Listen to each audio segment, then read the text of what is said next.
Hello friends, मैं निर्जरा Chauhan YouTube के लर्निंग पाठशाला चैनल पर आप सभी का स्वागत है। तो जैसे कि हम सीटेट की तैयारी कर रहे हैं, तो सीटेट का सिलेबस हम लोगों ने पढ़ लिया है, सीडीपी और ईवीएस का, और हिंदी पेडागोजी के बारे में भी पढ़ा है। और हिंदी तो हम लोग पढ़ते ही हैं, तो ये सब्जेक्ट हम लोगों ने क्लियर कर लिए हैं। तो हम लोगों की पेडागोजी लगभग कंप्लीट है, और जो हिंदी वो सीडीपी ईवीएस और हिंदी भी कंप्लीट है। तो ये जो एग्ज़ाम का कुछ थोड़ा ही टाइम बचा हुआ है, तो हम लोग जो है सीडीपी का रिवीजन करेंगे, जिससे कि आप लोगों को भी आसानी होगी रिवीजन करने में। तो रिवीजन के लिए अब हम सीडीपी को करेंगे।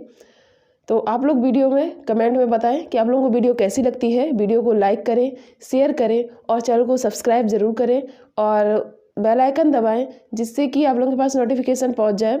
और कमेंट बॉक्स और डिस्क्रिप्शन में आप लोगों के पास टेलीग्राम का लिंक पहुंच जाएगा। कमेंट बॉक्स डिस्क्रिप्शन से आप लोग टेलीग्राम ज्वाइन कर लें। तो जो आज का जो टॉपिक है, एक एक करके हम सभी टॉपिक पढ़ेंगे। तो ग्रोथ एंड डेवलपमेंट है। तो ग्रोथ एंड डेवलपमेंट के बारे में हम लोगों ने पहले भी पढ़ा है, लेकिन आज रिवीजन करेंगे। तो ग्रोथ एंड डेवलपमेंट क्या है, इसमें दिया गया है कि ये जो ग्रोथ होता है वो क्या होता है, वो एक मात्रात्मक परिवर्तन होता है। ग्रोथ क्या होता है, मात्रात्मक परिवर्तन होता है, यानी क्वांटिटेटिव डेवलपमेंट है। क्वांटिटेटिव डेवलपमेंट बोले, और जो ये जो डेवलपमेंट है, विकास है, ये क्या है, क्वांटिटेटिव चेंजमेंट होते हैं। इसमें मात्रात्मक परिवर्तन होते हैं, जैसे कि जिसको हम माप सकते हैं, जिसको कि हम मेजर कर सकते हैं नंबर्स में। एक नंबर्स में हम उसको क्वांटिटी में उसको माप सके, तो वो क्या मात्रात्मक परिवर्तन होता है। तो ग्रोथ में ये होता है। और डेवलपमेंट में क्या होता है कि क्वालिटी के साथ में, क्वालिटेटिव विद क्वांटिटेटिव, यानी कि गुणात्मक के साथ में मात्रात्मक परिवर्तन होता है। गुणात्मक भी होगा और उसके साथ में मात्रात्मक भी होगा। जैसे कि हमारे जो दिमाग का जो डेवलपमेंट होता है, या हमारा जो सोशल डेवलपमेंट होता है, उसको माप तो नहीं सकते ना किसी इकाई में, तो वो क्या बोला जाता है, गुणात्मक परिवर्तन के साथ साथ मात्रात्मक परिवर्तन भी होता है।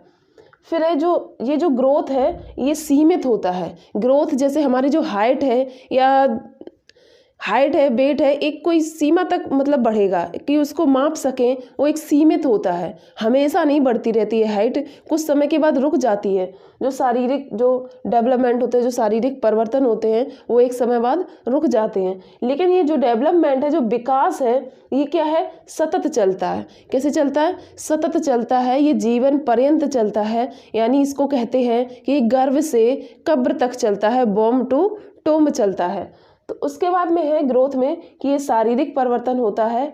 जो ग्रोथ होती है, ये सिर्फ फिजिकल डेवलपमेंट होते हैं, यानी कि शारीरिक परिवर्तन होता है। जो कुछ भी चेंजमेंट होता है वो शरीर में होता है, बॉडी में होता है, फिजिकल होता है। और जो डेवलपमेंट है, जो विकास है, ये क्या है, सभी पक्षों में परिवर्तन होता है। हमारे जो सभी पक्ष हैं, फिजिकल हो या कॉग्निटिव हो या सोशल हो या डेवलपमेंट, सोशल हो, फिजिकल, सोशल या कॉग्निटिव, कोई से भी हो, तो इनमें सभी पक्षों का डेवलपमेंट होता है, सभी परिवर्तन होते हैं। और फिर क्या है, ये जो ग्रोथ है, ये संकुचित है। संकुचित क्या है, सीमित है। तो सीमित है तो इसको माप सकते हैं। लेकिन जो डेवलपमेंट है, ये व्यापक है, इसको माप नहीं सकते क्योंकि ये व्यापक है। ये जब गर्भ से कब्र तक चलता है, तो इसको मापना संभव नहीं है, क्योंकि इसको कोई इकाई में नहीं माप सकते हैं। तो जैसे कि ग्रोथ है वृद्धि और डेवलपमेंट है विकास। वृद्धि और विकास के बारे में दिया गया है। जैसे कि हम देखते हैं कि जैसे ये विकास है, डेवलपमेंट है। क्या है, विकास, जिसे डेवलपमेंट भी बोले। इस विकास में ही, क्योंकि हम जानते हैं जो डेवलपमेंट है, जो विकास है, उसमें ही क्या होता है, फिजिकल भी होता है, कॉग्निटिव भी होता है, सोशल भी होता है। तो इसमें क्या, ग्रोथ भी आती है। इस डेवलपमेंट के अंदर ही ग्रोथ आएगी, और इसी के अंदर मैच्योरेशन आएगा, यानी कि परिपक्वता आएगी। ग्रोथ भी आएगी इसी के अंदर, डेवलपमेंट के अंदर, विकास में। और मैच्योरेशन यानी परिपक्वता भी आएगी। मैच्योरेशन, परिपक्वता भी यहीं से आती है। वृद्धि तो इसमें लिखा ही हुआ है कि जो ग्रोथ है ये क्या है, क्वांटिटेटिव, यानी कि क्वांटिटेटिव डेवलपमेंट है, ये मात्रात्मक परिवर्तन है।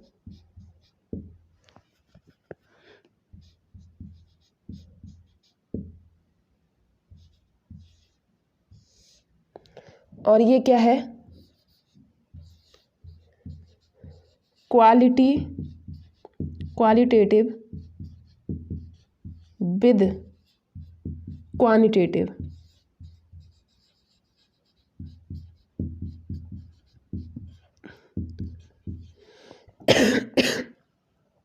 सॉरी, तो ये क्या है, ये जो है गुणात्मक के साथ में मात्रात्मक परिवर्तन, ये जो विकास है, जो डेवलपमेंट है, गुणात्मक के साथ में मात्रात्मक भी परिवर्तन है। और जो ग्रोथ है, जो वृद्धि है, वो ओनली क्या है, क्वांटिटेटिव है, यानी मात्रात्मक परिवर्तन है। इसमें क्या मैच्योरेशन भी आता है, इस विकास के अंदर ही आता है मैच्योरेशन, यानी जब परिपक्वता आती है तो वो इसके अंदर आती है। और जो ये जो हमारा जो डेवलपमेंट है, विकास है, ये बॉम्ब टू टॉम जाता है, बॉम्ब टू टूम्ब जाता है, यानी गर्भ से कब्र तक जाता है, गर्भ से कब्र तक जाता है। फिर इसमें लिखा हुआ है कि इसमें ही लिखा हुआ है कि ये जीवन पर्यंत चलता है, जो ये विकास है ये सतत चलता है, जीवन पर्यंत चलता है। इसमें सभी पक्षों का डेवलपमेंट होता है, सभी पक्ष मतलब जो फिजिकल हो, फिजिकल, कॉग्निटिव,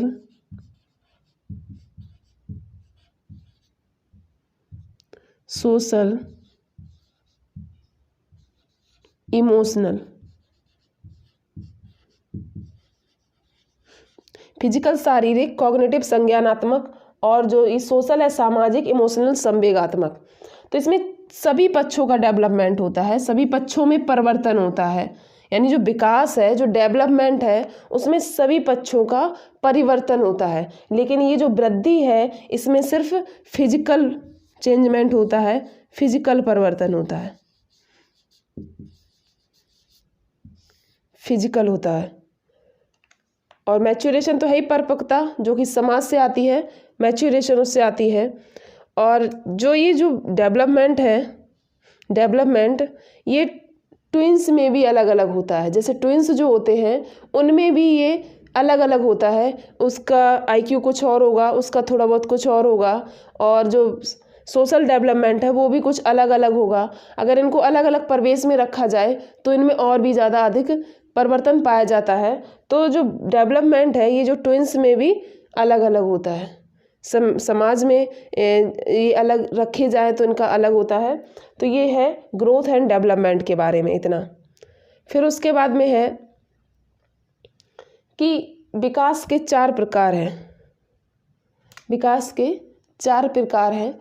और ये जो हमारा जो विकास, ये जो डेवलपमेंट है, ये सामान्य से विशिष्ट चलता है, सामान्य से विशिष्ट चलता है।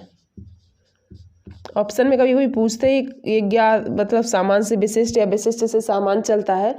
तो ये जो विकास है ये सामान्य से विशिष्ट चलता है, बूम टू टूम चलता है, सतत चलता है। तो इसके बारे में आप लोगों को समझ आ गया होगा। फिर उसके बाद में हम विकास के जो प्रकार हैं 4, उसके बारे में देखेंगे। तो इसमें पहला है शारीरिक विकास यानी फिजिकल डेवलपमेंट, संज्ञानात्मक विकास यानी कॉग्निटिव डेवलपमेंट, सामाजिक विकास यानी सोशल डेवलपमेंट, और संवेगात्मक विकास इमोशनल डेवलपमेंट। ये 4 प्रकार के डेवलपमेंट है। तो जो शारीरिक विकास में क्या होता है, इसमें जो है मोटर डेवलपमेंट होते हैं, मोटर स्किल जो है उनका डेवलपमेंट होता है। गत्यात्मक विकास जिसे बोलते हैं, यानी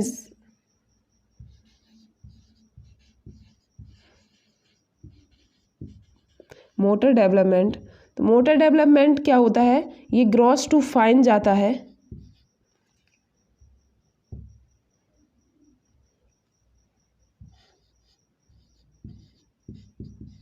ये ग्रॉस टू फाइन जाता है, यानी स्थूल से सूक्ष्म जाता है। ग्रॉस को हिंदी में स्थूल बोलते हैं, यानी बड़ी मसल्स, और फाइन को हिंदी में सूक्ष्म बोलते हैं। तो ग्रॉस में क्या होता है, इसमें बड़ी मसल्स आती हैं, बड़ी मसल्स काम करती हैं,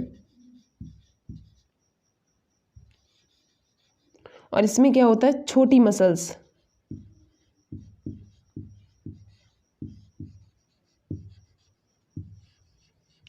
अब बड़ी मसल से मतलब है कि जो हमारा जो, अगर हम हाथ को उठाएंगे तो पूरा हाथ ये उठाएंगे तो ये बड़ी मसल्स हो गया, या बॉल को उठाएंगे तो पूरे हाथ से उठाते हैं, या बॉल को फेंकते हैं तो पूरे हाथ से फेंकते हैं, चलते हैं तो पैरों से चलते हैं, पूरे पैरों से चलते हैं, ऐसा नहीं पैर की सिर्फ उंगलियों का काम करते हैं। तो ये क्या होता है, ये ग्रॉस स्किल्स होती हैं। ग्रॉस स्किल्स यानी कि जिसमें बड़ी मसल्स का काम होता है, यानी कि स्थूल जो मसल्स होती हैं, स्थूल जो मांसपेशियां होती हैं, उनका जो, उनसे जो काम होता है वो ग्रॉस स्किल में आती हैं, ग्रॉस मोटर में आती हैं। ये ग्रॉस मोटर और ये फाइन मोटर है। और जो हम लोग जैसे जैसे मैंने मार्कर ये पकड़ रखा है, तो ये जो, ये क्या है, फाइन मोटर में आएगा, फाइन मोटर में आएगा। ग्रॉस मोटर बोलते हैं और फाइन मोटर बोलते हैं। और जैसे टाइपिंग करते हैं तो उंगलियों से करते हैं, सिर्फ ये हमारी उंगलियों का यूज होता है, तो ये हमारी छोटी मसल्स है, तो छोटी मसल्स का जिसमें यूज होगा तो वो फाइन मोटर में आएगा। और जिसमें हमारी बड़ी मसल्स का यूज होगा, पूरे हाथ पैर या बॉडी का, तो उसमें ग्रॉस मोटर आएगा। जैसे ग्रॉस मोटर में आ जाएगा चलना है, कूदना है, ये सब कुछ आ जाएगा, ETC आदि। और जो फाइन मोटर है इसमें आ जाएगा लिखना है, टाइपिंग करना है, राइटिंग है, टाइपिंग है, ETC, ये आ जाएंगे। तो शारीरिक विकास में मोटर डेवलपमेंट होता है, ग्रॉस टू फाइन जाता है। ये पूछा जाता है ये भी कि ये जो मोटर डेवलपमेंट है ये कैसे चलता है, तो ये ग्रॉस मोटर से फाइन मोटर जाता है। यानी बच्चा पहले लिखना नहीं सीखता है, पर बॉल को पकड़ना और फेंकना सीख जाता है, यानी वो चलना सीख जाता है, लेकिन वो लिखना बाद में सीखता है। ठीक है, तो ग्रॉस टू फाइन जाता है, यानी स्थूल से सूक्ष्म की ओर जाता है। फिर है संज्ञानात्मक विकास, जिसे बोलते हैं इंग्लिश में बोलते हैं कॉग्निटिव डेवलपमेंट, यानी कॉग्निशन मीन्स होता है संज्ञान, तो कॉग्निटिव डेवलपमेंट संज्ञानात्मक विकास। इसमें क्या होता है, इसमें जो माइंड से रिलेटेड होती है, थिंकिंग करना, इमेजिन करना, तो वो इसमें आता है। थिंकिंग है, इमेजिन है,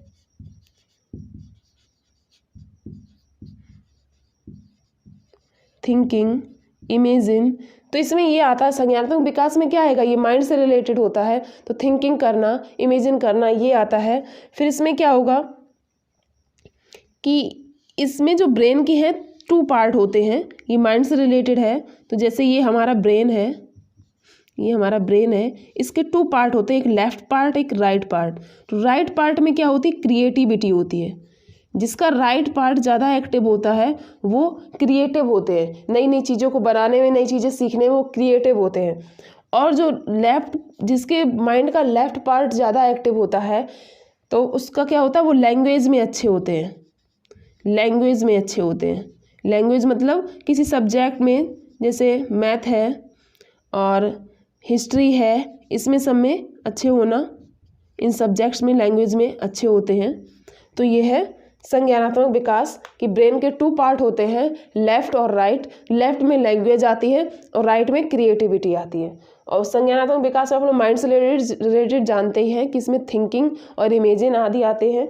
फिर है सामाजिक विकास, जिसे बोलते हैं सोशल डेवलपमेंट। तो सामाजिक विकास में क्या होता है, सोशल डेवलपमेंट में हमारे जो नैतिक विकास है उनका नैतिक जो डेवलपमेंट है वो होते हैं, यानी मोरल डेवलपमेंट, नैतिक विकास होता है इसमें। सामाजिक विकास में सामाजिक विकास, उठना बैठना चलना या समाज से कुछ सीखना, वो सब कुछ होता है। फिर है संवेगात्मक विकास, इसमें क्या होता है, इमोशनल डेवलपमेंट इंग्लिश में बोलते हैं इसे। इसमें संवेगों का विकास होता है, डर, भय, ये सब, ये जो संवेग आते हैं उनका विकास होता है। हमें कहाँ कैसे किस संवेग का यूज़ करना है, ये सब कुछ आता है। तो ये हमारा इतना है। इसके बाद में अब हम पढ़ेंगे अवस्थाएं। अवस्थाएं हैं, जो अवस्थाएं हैं 4, शैशवावस्था, प्रारंभिक बाल्यावस्था, उत्तर बाल्यावस्था और किशोरावस्था। तो शैशवावस्था में क्या है, शैशवावस्था की जो एज होती है वो 0 से 2 वर्ष होती है, 0 से 2 वर्ष होती है। शैशवावस्था में ग्रोथ जो है वो फास्ट होता है, जो वृद्धि है वो फास्ट होती है। शैशवावस्था में ग्रोथ जो फास्ट होती है ये 0 से 2 वर्ष की होती है। फिर प्रारंभिक बाल्यावस्था ये 2 से 6 वर्ष चलती है, 2 से 6 वर्ष चलती है। इसमें क्या होता है, physical growth, socialisation, language development, सब कुछ इसमें फास्ट होता है। जो प्रारंभिक बाल्यावस्था है इसमें क्या होता है, physical growth, socialisation, language development, ये सब कुछ फास्ट होता है। 2 से 6 वर्ष की एज होती है। इसको जो प्रारंभिक बाल्यावस्था है इसको ही टॉय एज भी बोलते हैं, इसको टॉय एज या खिलौनों की उम्र बोल दें, टॉय एज या प्ले एज भी बोलते हैं, प्ले एज। इसको जो प्रारंभिक बाल्यावस्था है इसको टॉय एज या प्ले एज भी बोलते हैं। फिर है उत्तर बाल्यावस्था। इसकी जो एज होती है वो होती है 7 से 11 वर्ष, 7 से 11 वर्ष होती है। और इसमें इसको क्या बोलते हैं, इसको गैंग एज बोलते हैं, गिरोह की अवस्था। ये छोटे छोटे बच्चों के साथ समूह बनाकर खेलते हैं, चलते हैं और उनके साथ ही रहते हैं। तो ये उत्तर बाल्यावस्था 7 से 11 वर्ष की एज है, इसको गैंग एज बोलते हैं। फिर है किशोरावस्था। किशोरावस्था की जो एज है वो है 12 से 18 वर्ष, 12 से 18 वर्ष है। और इसको क्या बोलते हैं, तनाव एवं तूफान की अवस्था, जो कि स्टैनले हॉल ने कहा है, स्टैनले हॉल ने कहा है। स्टैनले हॉल ने किशोरावस्था को तनाव और तूफान की अवस्था कहा है, या इसे कठिनाई की अवस्था भी बोलते हैं। तो ये 12 से 18 वर्ष चलती है। उत्तर बाल्यावस्था 7 से 11, प्रारंभिक बाल्यावस्था 2 से 6 वर्ष और शैशवावस्था 0 से 2 वर्ष चलती है। इनके नेम जरूर याद रखें। प्रारंभिक बाल्यावस्था को टॉयज या प्लेज बोलते हैं, क्योंकि ये पूछा भी गया है प्रश्न कि किसको टॉयज या प्लेज बोलते हैं, यानी खेल की उम्र और बोलते हैं या खिलौनों की उम्र बोलते हैं। इसको गैंगेज, उत्तर बाल्यावस्था को गैंगेज यानी गिरोह अवस्था कहते हैं। तो ये हमारी अवस्थाएं हैं। उसके बाद में है हेरिडिटी, नेचर और नर्चर। ये नेचर और नर्चर, नेचर और नर्चर क्या है, नेचर प्रकृति है और नर्चर पोषण है। प्रकृति से मतलब हमारी जो वातावरण से है उससे नहीं है, यहाँ प्रकृति से मतलब हेरिडिटी से है, यानी जो आनुवंशिक होता है, आनुवंशिकी जो होती है हेरिडिटी उससे रिलेटेड है। तो ये जो प्रकृति है ये हमेशा फिक्स्ड रहती है, यानी जो हेरिडिटी है वो फिक्स्ड रहती है। जो हमें हेरिडिटी से मिला है, जो हमें आनुवंशिक मिला है, यानी हमारे जो आंखों का कलर है या बालों का कलर है वो हमेशा फिक्स रहता है, वो चेंज नहीं होता है। पर ये जो नर्चर है ये क्या है, एनवायरनमेंट है, पर्यावरण है, वातावरण है, जो कि चेंज होता है, यानी कि चेंजमेंट है, परिवर्तनशील है, जो कि चेंजमेंट होता है, इसमें परिवर्तन होता रहता है। इन्वायरमेंट, वातावरण बदलता रहता है, उससे हम जो सीखते हैं वो भी बदलता रहता है। लेकिन जो नेचर है, प्रकृति, ये फिक्स्ड है। इससे क्वेश्चन आता भी है, आप लोग याद रखें। नेचर से मतलब यहाँ प्रकृति वातावरण से नहीं है, नेचर का मतलब हेरिडिटी से है। और जो नर्चर है ये एनवायरनमेंट है, जो कि जो नेचर है, जो प्रकृति है वो फिक्स्ड है क्योंकि हेरिडिटी है। और ये जो एनवायरनमेंट नर्चर है ये चेंजमेंट है, परिवर्तन होता रहता है। फिर उसके बाद में development equal to heredity into environment. Development जो है विकास का जो विकास जो बना है वो किससे बना हुआ है, आनुवंशिक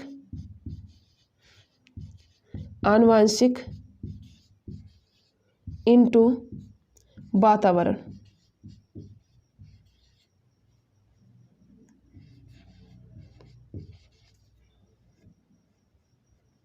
आनुवंशिक इनटू वातावरण से बना हुआ है ये।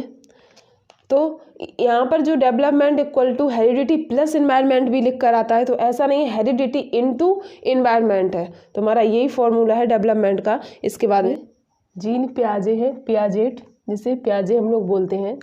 तो पियाजे ने कॉग्निटिव स्टेज भी दी हैं, जो स्टेज है उनको पढ़ेंगे। और इन्होंने स्कीमा के बारे में बताया है, तो वो स्कीमा के बारे में पढ़ेंगे।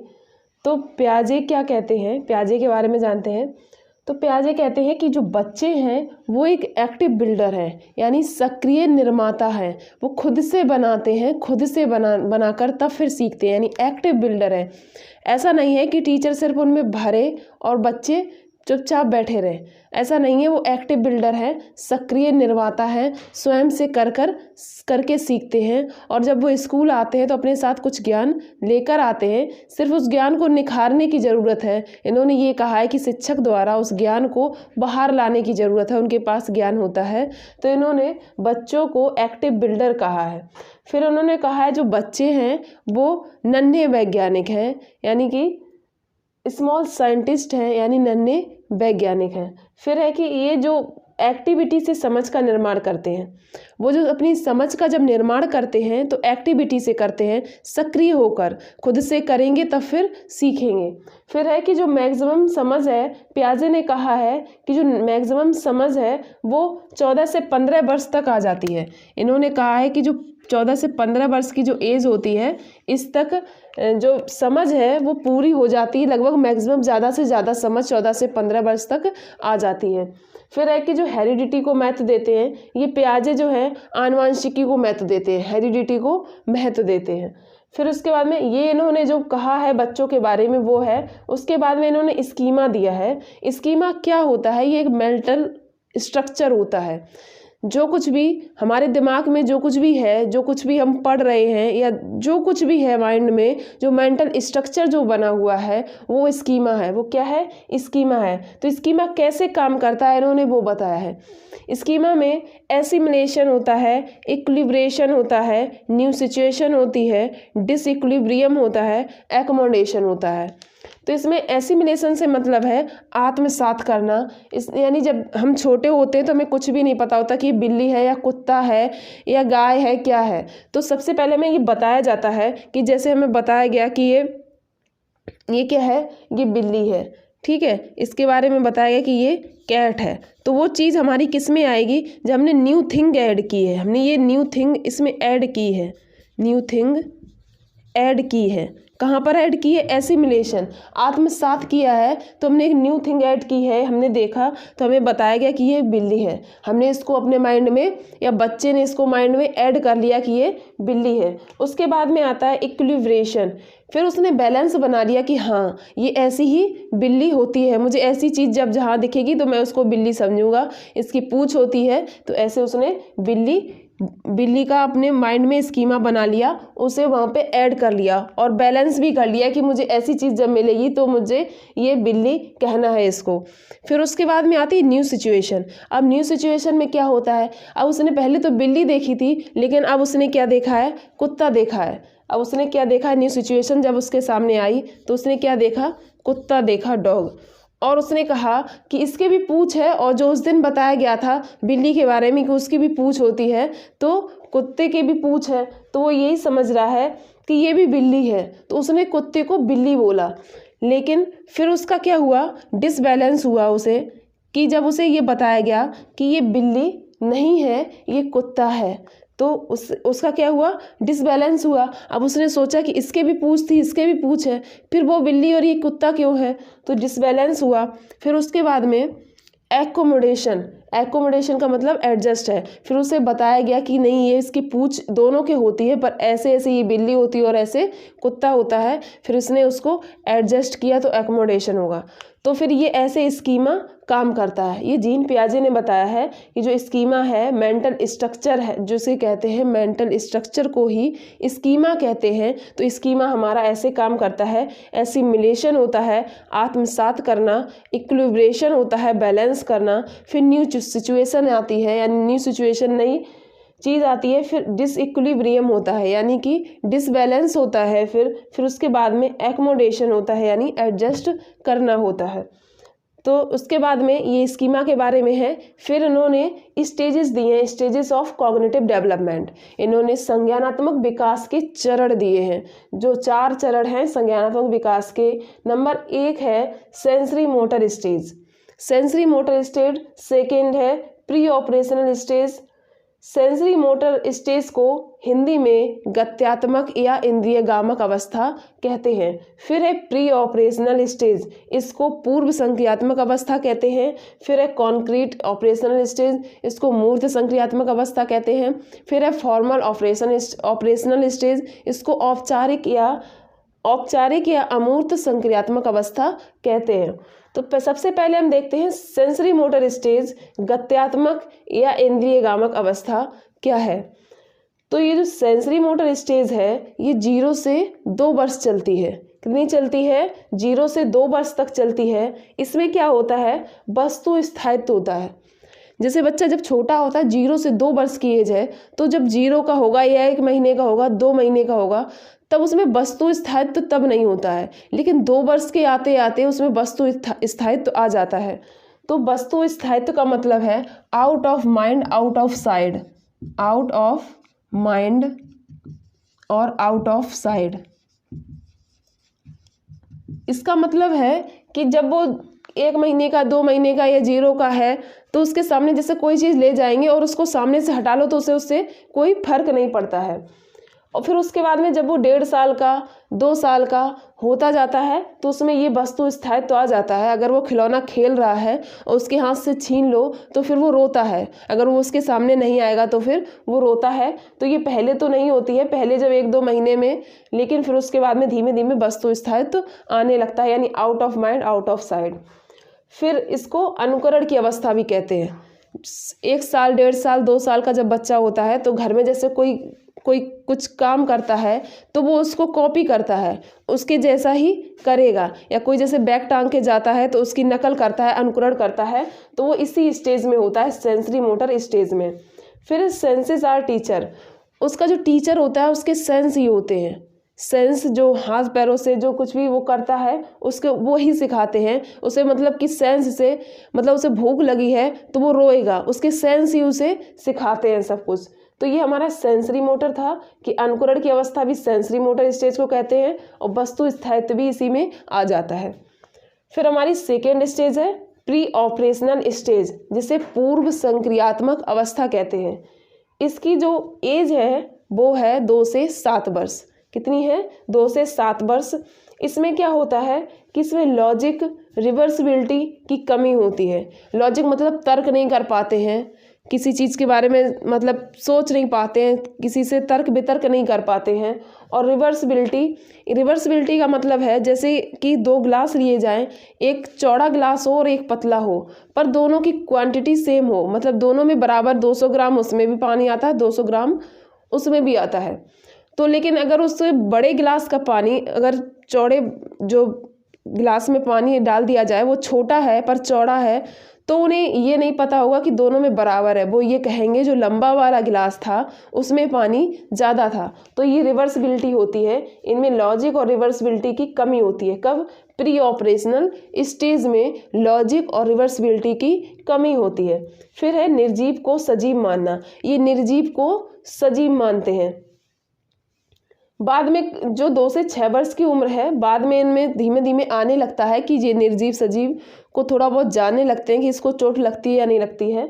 पर 3 साल 4 साल तक इनमें ऐसा नहीं होता है कि जैसे इनको जैसे किसी टेबल से चोट लगी है तो अगर टेबल को मारो तो वो चुप हो जाते हैं, तो उनको ये लगता है कि जैसे ये इसको भी चोट लगती है। तो ये निर्जीव को सजीव मानते हैं। इनमें अहम केंद्रता होती है। इन्हें सिर्फ खुद से मतलब होता है कि हम इसको खाएंगे और किसी से मतलब नहीं होता। कोई चीज़ खानी है तो इनको सिर्फ खानी है। तो इनमें अहम केंद्रता होती है। तो ये प्री ऑपरेशनल स्टेज में है। फिर 3rd नंबर है concrete operational stage. Concrete operational stage मूर्त संक्रियात्मक अवस्था। ये 7 से 11 वर्ष तक चलती है। पहले 0 से 2 वर्ष, फिर 2 से 7 वर्ष, फिर 7 से 11 वर्ष चलती है।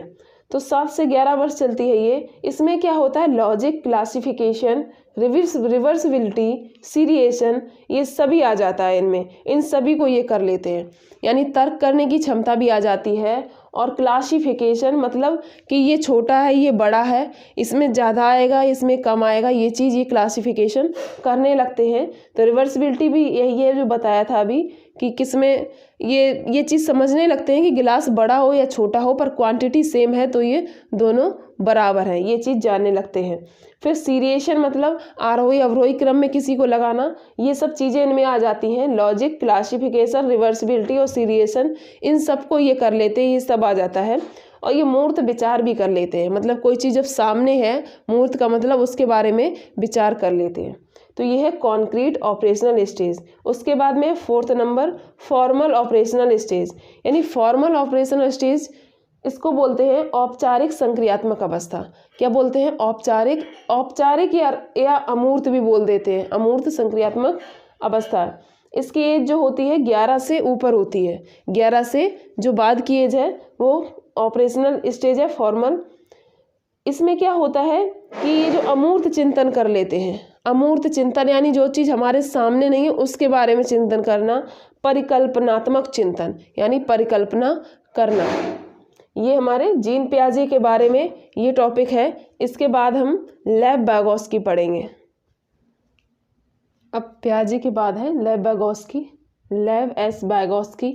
ये क्या है? ये एक रशियन साइकोलॉजिस्ट हैं। ये कौन है? ये रशियन साइकोलॉजिस्ट हैं, यानी रशियन मनोवैज्ञानिक हैं। इन्होंने फोकस किया है सोशल और कल्चर पर। इन्होंने सोशल और कल्चर पर फोकस किया है। इन्होंने सोशल और कल्चर के बारे में ही बताया है कि बच्चे का विकास सामाजिक और सांस्कृतिक तरीकों से होता है। फिर उन्होंने 3 इम्पॉर्टेंट एस्पेक्ट्स दिए हैं। 3 इम्पॉर्टेंट एस्पेक्ट्स क्या हैं? तो वो है, एक तो है सोशल, दूसरा है कल्चर, एक है सोशल, फिर दूसरा है कल्चर, तीसरा है लैंग्वेज। लैंग्वेज को इन्होंने टूल बताया है जो कि समाज से डेवलप होती है। जो लैंग्वेज को इन्होंने टूल बताया है, क्या बताया है? टूल बताया है जो कि समाज से डेवलप होती है। इन्होंने कहा लैंग्वेज एक टूल है जो समाज से डेवलप, जो समाज से जिसका विकास होता है। इनके 3 एस्पेक्ट हैं, सोशल, कल्चर और लैंग्वेज। इन्होंने 3 एस्पेक्ट्स दिए हैं। फिर उसके बाद में है 3 फॉर्म्स ऑफ लैंग्वेज। इन्होंने लैंग्वेज की 3 फॉर्म्स दी हैं। एक सोशल स्पीच, सामाजिक वाच्य, प्राइवेट स्पीच, निज वाच्य, और साइलेंट इनर स्पीच, यानी इसका मतलब होता है मन में बोलना। तो सोशल स्पीच में, सामाजिक वाच्य में क्या है कि बच्चे जो समाज से भाषा सीखते हैं, परिवार से सीखते हैं, बच्चे जो भाषा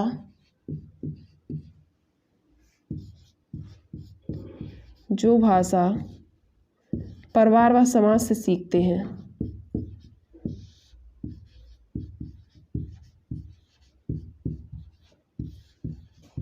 समाज से सीखते हैं।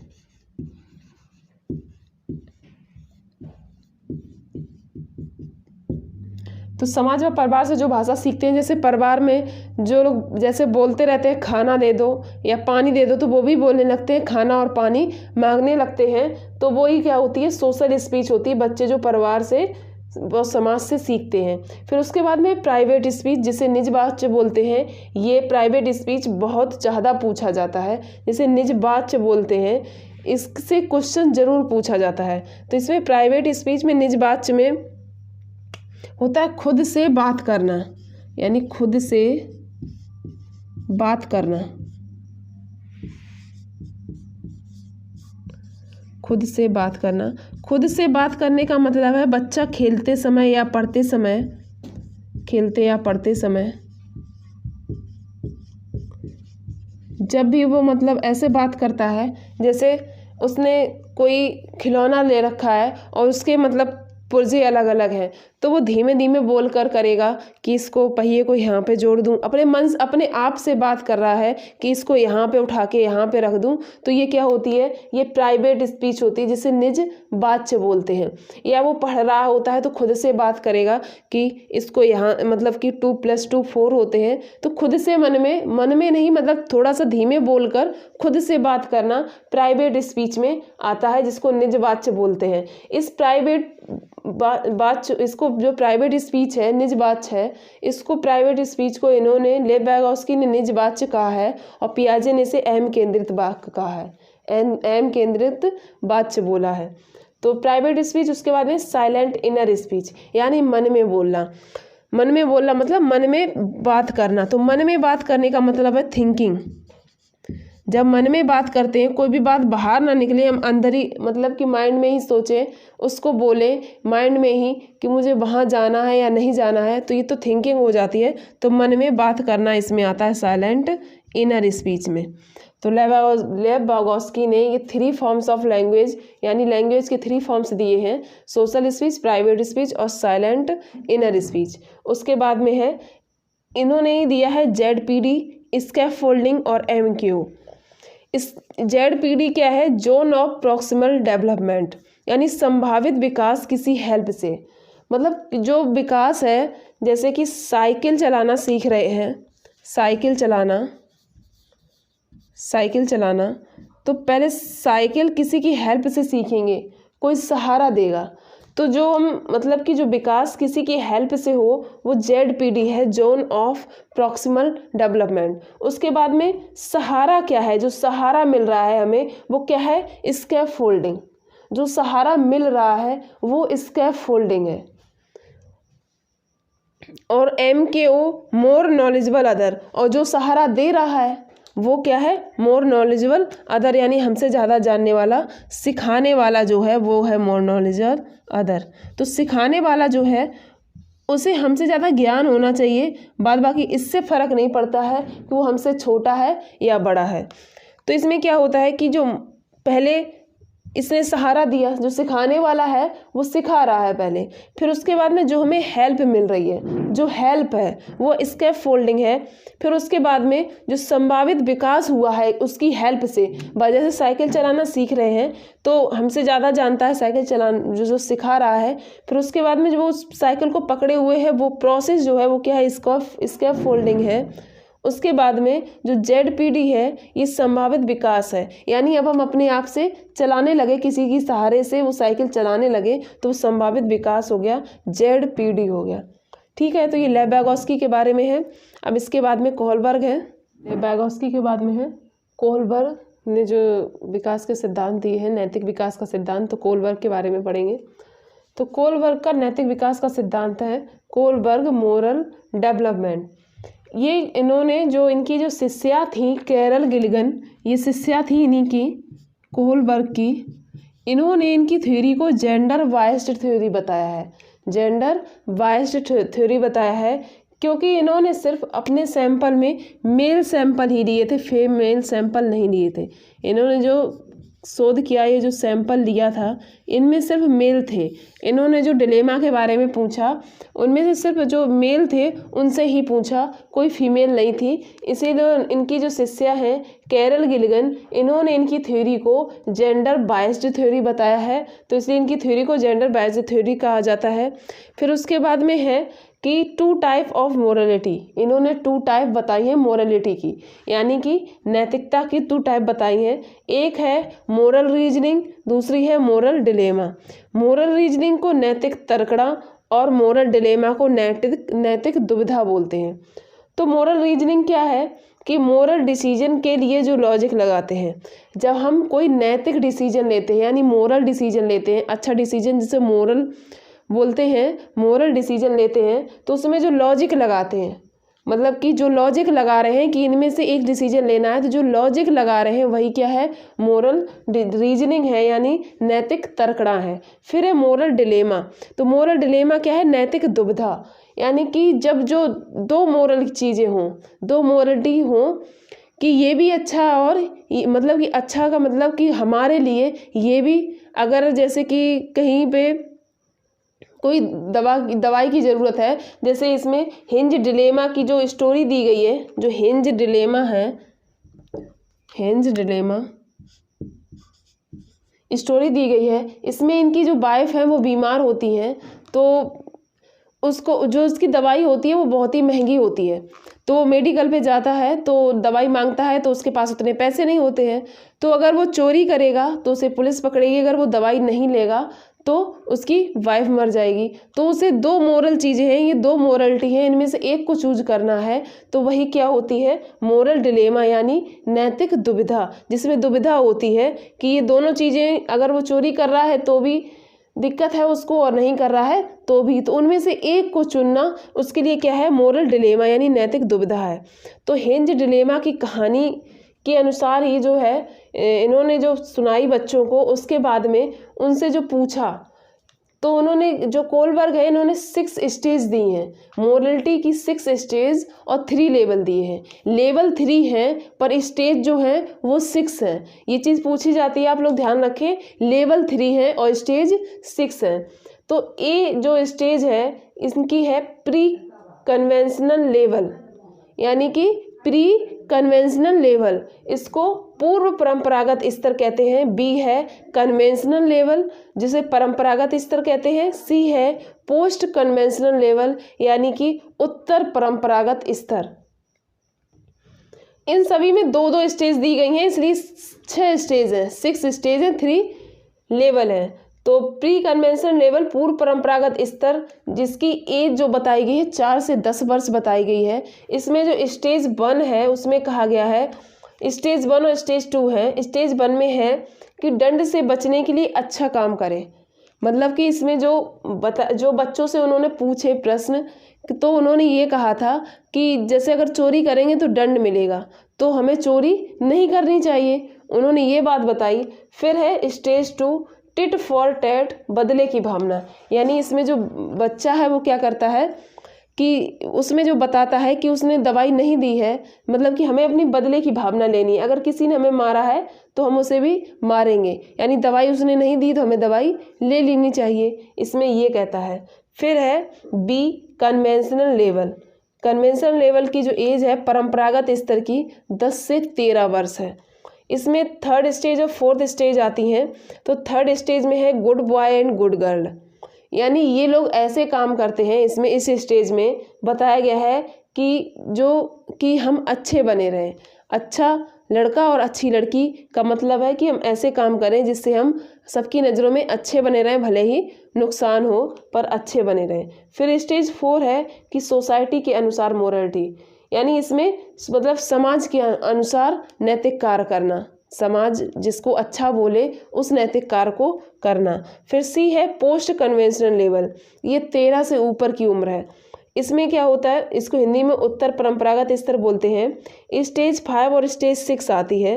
तो स्टेज 5 में क्या है कि इसमें भले के लिए रूल्स तोड़ना, यानी कि अगर झूठ बोलने से किसी की ज़िंदगी बच रही है तो इसमें बताया गया है कि मतलब भले के लिए रूल्स तोड़ना। तो जो हिंज डिलेमा की कहानी है उसके अनुसार कि जैसे उसकी वाइफ की जान बचानी है तो उसे चोरी कर लेनी चाहिए। फिर स्टेज 6 ये आत्मसिद्धि है। आत्मसिद्धि का मतलब है जैसे कि बिना किसी कारण के, बिना अपने किसी फ़ायदा के किसी का अच्छा करना, यानी कि देश के लिए जैसे कि निछावर हो जाना, वो चीज़ इसमें आती है स्टेज 6 में। तो ये इनके 3 लेवल हैं और 6 स्टेज हैं।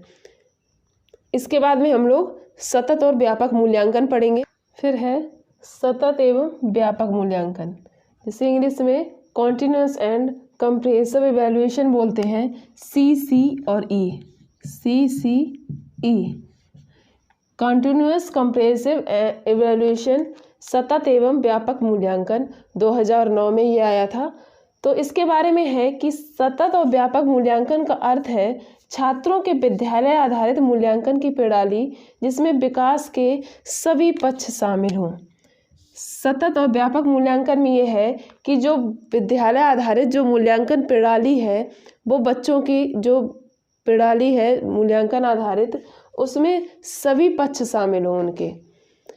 ये नहीं है कि सिर्फ पढ़ाई से रिलेटेड उनके अंकों को ही उसमें शामिल किया जाए, उसमें सभी पक्ष शामिल होने चाहिए। सतत एवं व्यापक मूल्यांकन छात्रों के साथ साथ अध्यापकों को भी अपनी शिक्षण योजना में सुधार करने का अवसर प्रदान करती है, यानी सिर्फ छात्रों को ही सुधार करने का मौका नहीं देती है बल्कि शिक्षकों को भी उनकी जो पाठ्य योजना है, शिक्षण योजना है, उसमें सुधार करने का मौका देती है।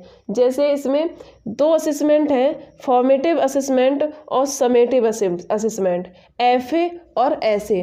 तो फॉर्मेटिव असेसमेंट होता है रचनात्मक आकलन और समेटिव असेसमेंट होता है योगात्मक आकलन।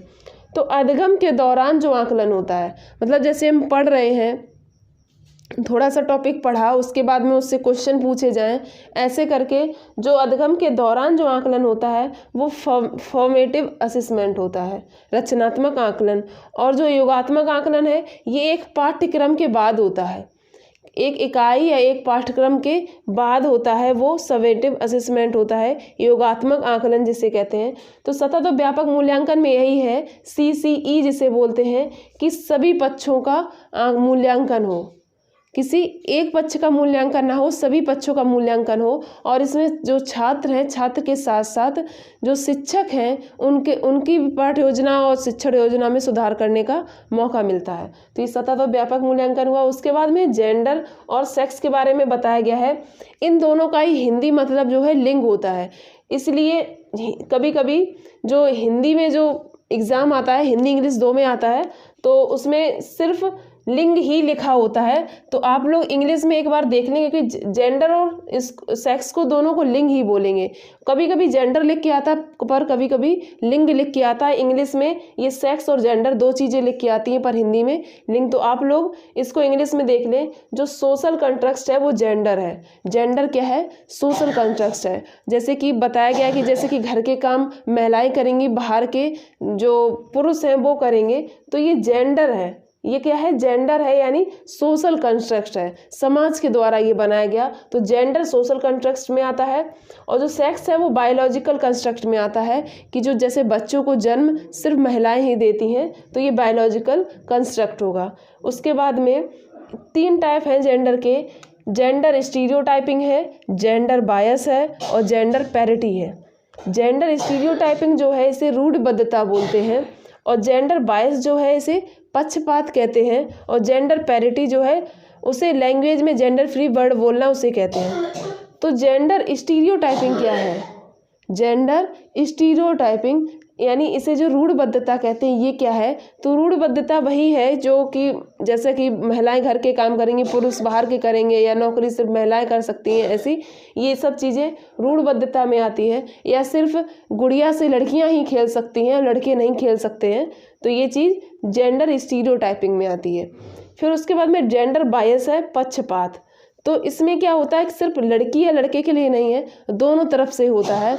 जैसे कि किसी में कहा जाए कि जैसे कि जो लड़कियां हैं वो ईमानदार होती हैं, और जो लड़के हैं वो खतरनाक काम भी कर सकते हैं। तो ये चीज़ जेंडर बायस में आती है कि दोनों के साथ पक्षपात हुआ है। तो एक तरफ अच्छा करना, ये जेंडर पक्षपात है, वो जेंडर बायस है, पक्षपात। फिर उसके बाद में जेंडर पैरिटी। जेंडर पैरिटी में है कि लैंग्वेज में जेंडर फ्री वर्ड बोलना। यानी एग्जाम्पल है, जैसे कि हम लोग बोलते हैं कैमरा मैन, तो कैमरा मैन नहीं बोल के कैमरा पर्सन बोलेंगे, कैमरा पर्सन या चेयर पर्सन। ऐसा नहीं है कि सिर्फ क्या जो चेयर पर्सन मैन या वोमैन नहीं हो सकती हैं, तो इसलिए इसमें जेंडर पैरिटी में जेंडर फ्री वर्ड बोला जाता है। जेंडर फ्री वर्ड होना चाहिए, कैमरा पर्सन है और चेयर पर्सन है, ऐसे एग्जाम्पल होने चाहिए। तो ये हमारा जेंडर और सतत एवं व्यापक मूल्यांकन है। अब है RTE 2009। RTE 2009 right to education act, शिक्षा का अधिकार अधिनियम।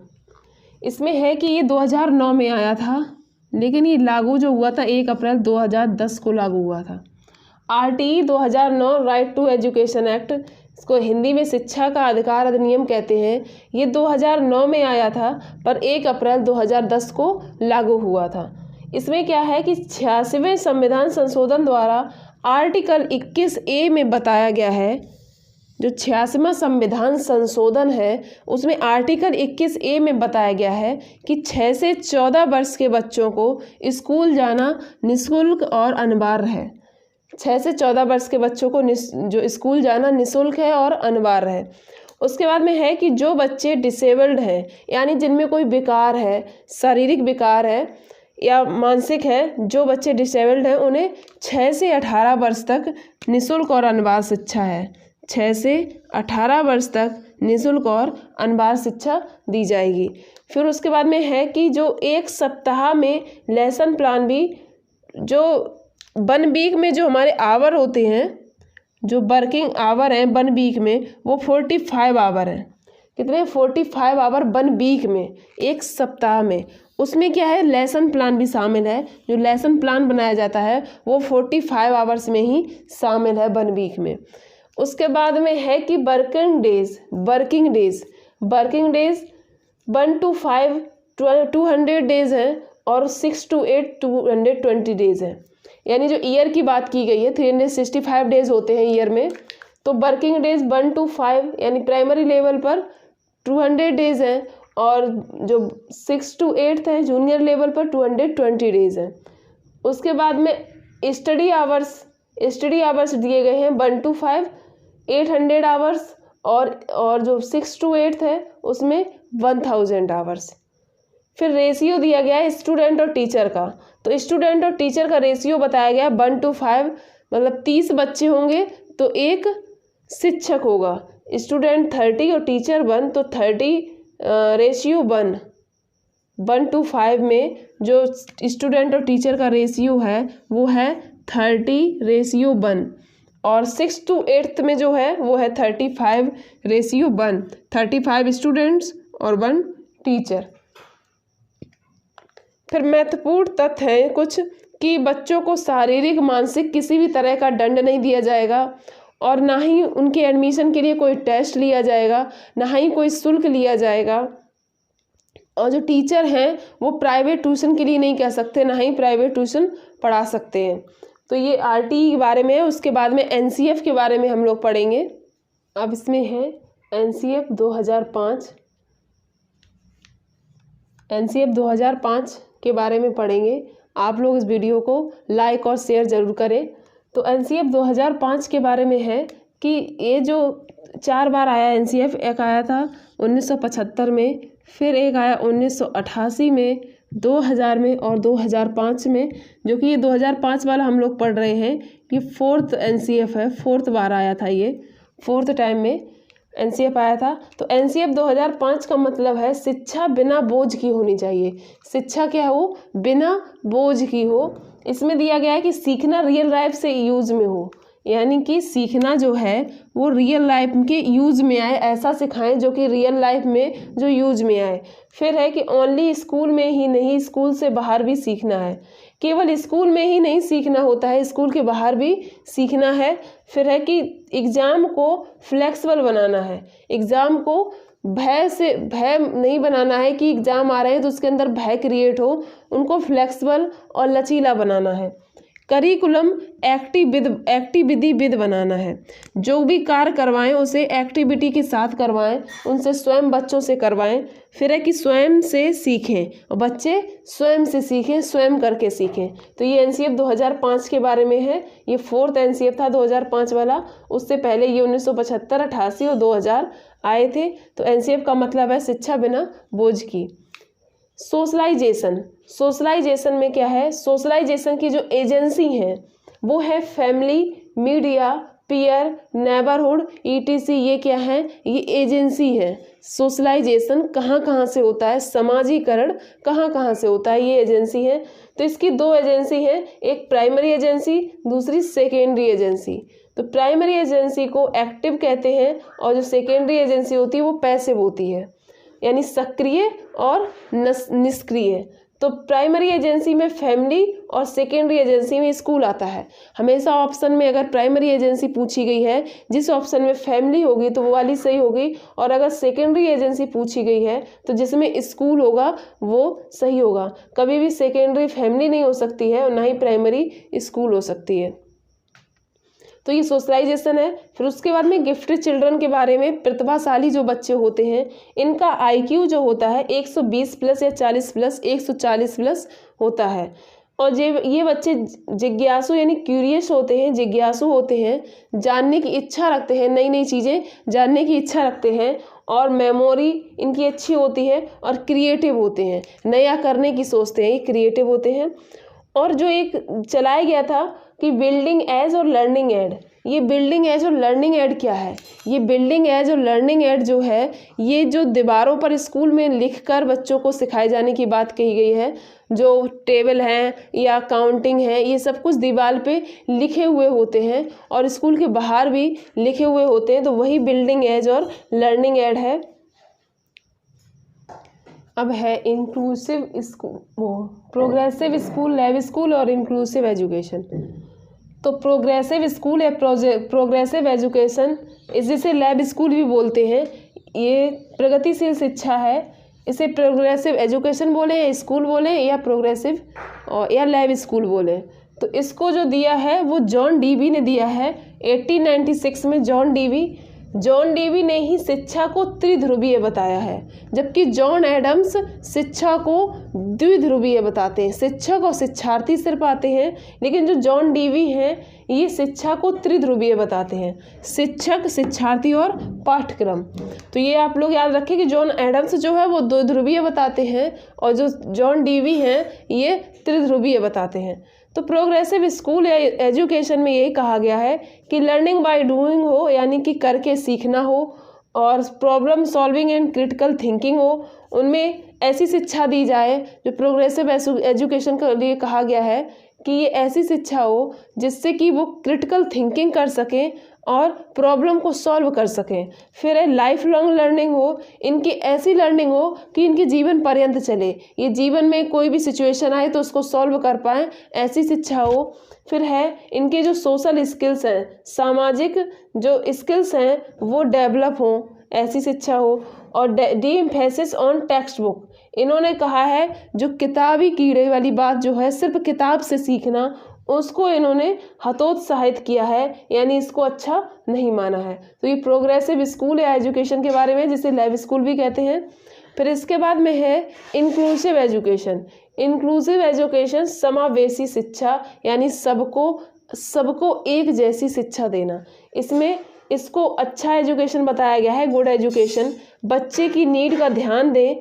इसमें जो इंक्लूसिव एजुकेशन जो है, इसमें क्या है, बच्चे की नीड को ध्यान दें, बच्चे को क्या ज़रूरत है, वो कैसे सीखना चाहता है, इन सभी को ध्यान दें। सिस्टम में चेंज हो, बच्चे में नहीं। अगर कोई दिक्कत आ रही है तो अपने सिस्टम में चेंज करें। जो आप पढ़ा रहे हैं या लेसन प्लान बना रहे हैं, जो कुछ भी, तो उस सिस्टम में चेंज करें, पढ़ाने के तरीके में चेंज करें, बच्चे में चेंजमेंट नहीं करना है। समूह में सिखाएं, अलग अलग करके नहीं सिखाएं कि इसका, जैसे ये थोड़े कमज़ोर बच्चे हैं तो इनका, कमज़ोर बच्चों का अलग ग्रुप बना दिया, होशियार का अलग बना दिया, या फिर अलग अलग अकेले सिखाएं। अकेले अलग अलग नहीं सिखाना है, इनको समूह में सिखाना है। और समूह भी कैसा होना चाहिए, एक तो होमोजीनियस ग्रुप होता है, दूसरा हेट्रोजीनियस ग्रुप होता है। होमोजीनियस ग्रुप में एक जैसे बच्चे आते हैं कि होशियार एक जैसे, और जो थोड़े कमज़ोर हैं उनको अलग, और फिर उनको अलग, ऐसे करके सिखाया जाता है। लेकिन ऐसे ग्रुप नहीं बनाना है, हेट्रोजीनियस ग्रुप बनाना है जिसमें सभी बच्चे मिक्स हों, कमज़ोर भी हों, होशियार भी हों, सभी तरीके के हों। कोई कैसी भाषा बोलता है, कोई कुछ बोलता है, तो हेट्रोजीनियस ग्रुप होने चाहिए। तो ये इंक्लूसिव एजुकेशन में कहा गया, ग्रुप भी ये दिए गए। तो इससे क्वेश्चन बनता है कि ग्रुप होमोजीनियस हो या हेट्रोजीनियस, तो ग्रुप हेट्रोजीनियस होना चाहिए। इसके बाद में फिर हम जो डिसेबिलिटीज़ हैं चिल्ड्रन की, वो पढ़ेंगे। ये चिल्ड्रन विद डिसेबिलिटीज़, यानी बच्चों में जो विकार होते हैं उनके बारे में बताया गया कि डिसलेक्सिया जो है ये रीडिंग प्रॉब्लम है। डिसलेक्सिया पठन विकार है, यानी पढ़ने में प्रॉब्लम होती है। जैसे एग्जाम्पल है, ये SAW 100 को WAS वॉज पढ़ते हैं, 100 को वाज पढ़ते हैं। तो ये डिसलेक्सिया क्या है, ये पठन विकार है, पढ़ने में प्रॉब्लम होती है। फिर डिस्ग्राफिया है, हम इनको ऐसे याद रख सकते हैं, जैसे ग्राफ लिखा हुआ है, कुछ चीज़ें हम याद रख सकते हैं। ग्राफ बनाते हैं, हाथों से ही बनाते हैं, तो ये ग्राफ लिखने से संबंधित है। तो डिस्ग्राफिया क्या हो जाएगा, राइटिंग, यानी पढ़ने योग्य नहीं है ये। इसमें जो राइटिंग होती है बच्चों की, वो पढ़ने योग्य नहीं होती है, लेखन विकार होता है। फिर है डिसकैलकुलिया। तो डिसकैलकुलिया में जैसे हम लोग जानते हैं कि कैलकू आ रहा है, तो कैलकू मतलब कैलकुलेशन से रिलेटेड होगा, तो ये गणितीय विकार है, यानी कैलकुलेशन प्रॉब्लम होती है। फिर है अफेजिया। अफेजिया में लैंग्वेज को सुनकर समझने में प्रॉब्लम होती है, यानी इन लोगों को डिक्टेशन बोलो तो वो उनको सही से समझ नहीं आती, ये सही से नहीं लिखते हैं, यानी कि जो बोला हुआ होता है वो सुनकर समझने में इन्हें प्रॉब्लम होती है। फिर है डिस्प्रैक्सिया। डिस्प्रैक्सिया में मोटर स्किल्स के विकार होते हैं, जैसे हाथ पैरों में कोई प्रॉब्लम होना, उंगलियों में या हाथ पैरों में कोई दिक्कत होना, तो डिस्प्रैक्सिया में आता है। फिर है कि ADHD क्या है, अटेंशन डेफिएट हाइपर डिसेबिलिटी। ADHD में क्या होता है, ध्यान न टिकना, इनका ध्यान एक जगह केंद्रित ना रह पाना, एक जगह ध्यान ना टिकना, ADHD में आता है। इसका फुल फॉर्म है अटेंशन डेफिएट हाइपर डिसेबिलिटी। फिर है ऑटिज्म स्पेक्ट्रम। ऑटिज्म स्पेक्ट्रम में है समाज में सहजता ना आना, यानी अपने आप को समाज में स्थापित ना कर पाना, समाज में ना बोल पाना, ये चीज़ इनमें होती है, ये विकार होता है ऑटिज्म स्पेक्ट्रम। तो ये हमारे डिसेबिलिटीज़ हैं। फिर डिसेबिलिटीज़ के बारे में है कि जो PWD है, पर्सन विद डिसेबिलिटीज़, ये 1995 में आया था, पावर विद डिसेबिलिटीज़। तो इसमें तब थी 7, ये कितनी थी, 7 थी। यहाँ पे ये पावर की जगह पर्सन होगा, पावर लिख गया, पर्सन विद डिसेबिलिटीज़। ये जब 1995 में आया था, जो पर्सन के साथ डिसेबिलिटीज़ जो होती हैं वो 7 थी, लेकिन जब इन्होंने इसको रिपीट किया 2016 में, तो RPWD आया, राइट पर्सन विद डिसेबिलिटीज़। 15 जून 2017 को ये लागू हुआ था। 2016 में आया था और ये 2017 15 जून को लागू हुआ था। तो इसमें जो है, जो डिसेबिलिटीज़ कर दी गई, पहले कितनी थी, 7 थी, अब 21 कर दी गई हैं, 14 और नई ऐड कर दी गई हैं। तो RPWD में जो डिसेबिलिटीज़ है वो 21 है और PWD में 7 थी। जो ब्लूम टैक्सोनॉमी है, इसके बारे में पढ़ेंगे। तो ब्लूम टैक्सोनॉमी 1956 में ब्लूम वैज्ञानिक ने ही दी थी, ब्लूम ने ही दी थी, इसलिए इसको ब्लूम टैक्सोनॉमी कहा जाता है। इन्होंने 3 हायरार्किकल स्टेप्स बताए हैं, 3 हायरार्किकल एस्पेक्ट्स बताए हैं, जिसे डोमेन भी बोलते हैं। ये 3 डोमेन बोले या 3 हायरार्किकल एस्पेक्ट्स बोले, तो ये कॉग्निटिव है, अफेक्टिव है और साइकोमोटर है। तो कॉग्निटिव संज्ञानात्मक, अफेक्टिव भावात्मक और साइकोमोटर गत्यात्मक। तो संज्ञान हमारे माइंड से रिलेटेड होता है, तो ये किससे हो गया, हेड से रिलेटेड। फिर अफेक्टिव किससे होता है, फीलिंग से रिलेटेड, तो ये हार्ट हो गया। और ये जो साइकोमोटर है ये हैंड हो गया। तो इसमें क्या है, 3H है, हेड, हार्ट और हैंड, H और H और H।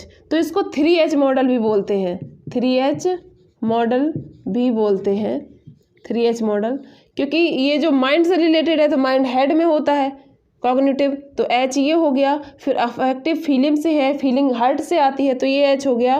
फिर साइकोमोटर गत्यात्मक हैंड हो गया, तो ये H हो गया, तो 3H मॉडल हो गया।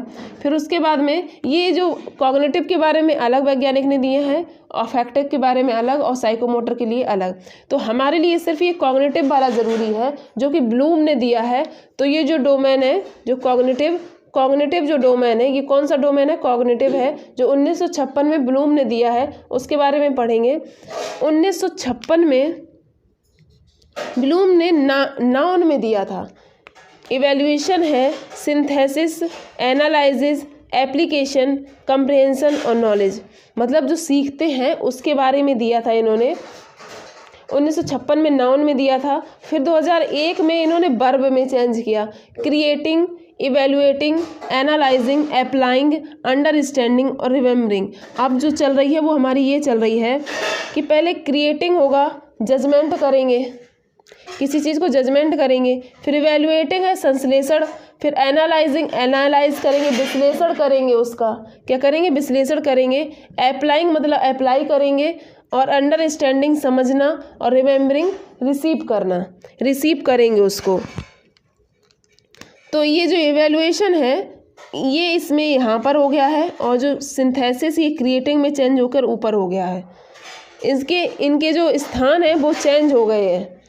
सिंथेसिस क्रिएटिंग ऊपर पहुंच गया और जो इवैल्यूएशन है यहाँ पर आ गया। तो ये क्या है, ये ब्लूम्स टैक्सोनॉमी के बारे में दिया गया है कि पहले इवैल्यूएशन होता है, जजमेंट करते हैं, फिर उसके बाद में इवैल्यूएटिंग संश्लेषण होगा, उसके बारे में जानेंगे, विश्लेषण करेंगे, उसके बारे में खंड करके उसको पढ़ेंगे, फिर अप्लाई करेंगे, अप्लाइंग यानी अप्लाई करेंगे उसको, जहाँ पर भी जैसे जो हमने सीखा है उसको क्या करेंगे, अप्लाई करेंगे, फिर उसको समझेंगे और फिर अपने दिमाग में क्या करेंगे, उसको रिसीव करेंगे।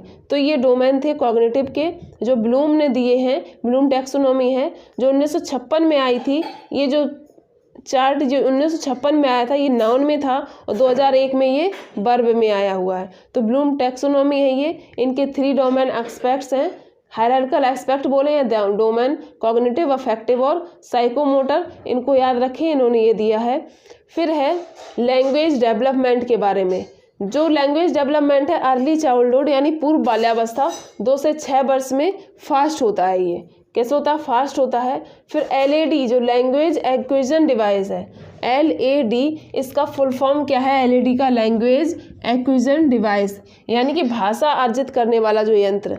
तो इसके बारे में नॉम चॉम्स्की ने ये दिया था। नॉम चॉम्स्की ने बताया था कि 5 वर्ष तक ज़्यादा एक्टिव रहता है। जो LAD है यानी जो भाषा अर्जित करने की क्षमता है वो 5 वर्ष तक ज़्यादा रहती है, ज़्यादा सक्रिय रहती है। बच्चा 5 वर्ष तक खूब भाषा अर्जित करता है। फिर उसके बाद लैंग्वेज को प्रभावित करने वाले कारक हैं समाज, शिक्षा और बायोलॉजिकल फैक्टर, आनुवंशिकी। ये सब कुछ बायोलॉजिकल फैक्टर्स हैं जो लैंग्वेज को प्रभावित करते हैं।